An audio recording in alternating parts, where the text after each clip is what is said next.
What's up everyone, Jason here from Nintendo Enthusiast, and today we're going to be talking about Console Wars and what I thought about it and if you should go and pick it up.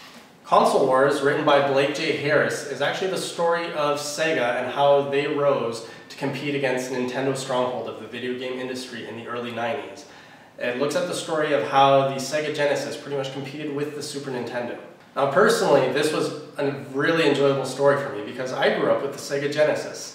Right after owning just the basic NES. I was a huge fan of Sonic growing up. I would watch the Sonic cartoons every day, the Saturday morning ones, the weekly ones. I was subscribed to the Sonic comic, which I read on a monthly basis. I kept reading that up until a few years ago. I love playing the games. I had every Sonic game, the Sonic 1 all the way to Sonic and Knuckles, Spinball, what else do we have? 3D Blast. Just love Sonic back then. So one great thing that you can expect from this book is actually learning about a lot of origin stories.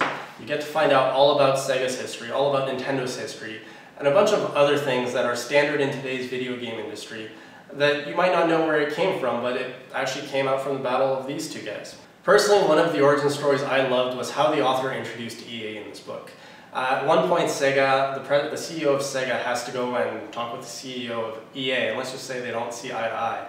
But the way that EA is portrayed, the way that they're personified in that chapter is just amazing. It really reflects kind of how they're perceived today. It's just really enjoyable. Lots of humor written into it as well.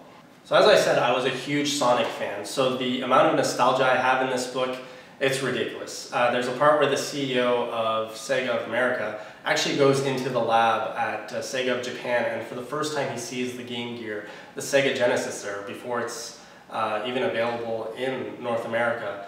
And just reading that passage, I was surprised. It gave me goosebumps because it was just written in such a powerful way.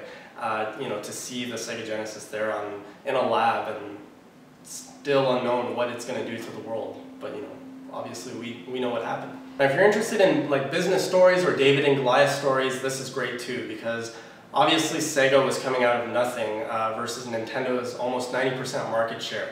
It was an uphill battle for them, and they were just tackling that on full force. They were aggressive in their marketing campaign, and seeing the strategies that they came up with to compete with Nintendo, it's just amazing. I love seeing how businesses come up with strategies to compete with each other, so that aspect of the book was really interesting for me. There's tons of other fun bits written into here. You're going to see lots of nostalgia in terms of references. You're going to see, I think, Barbie, Flintstone pills, just all sorts of things that define your childhood. There's also going to be lots of talk of the Mario Brothers movie that was out in the 90s, and it's really interesting to see what Miyamoto thought when he saw the movie first, and as well as what the other executives at Nintendo thought.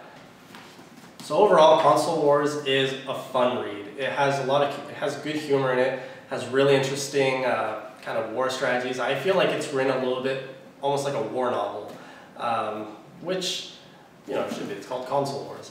It's an interesting read. Like I said, my only con is it's a little bit long.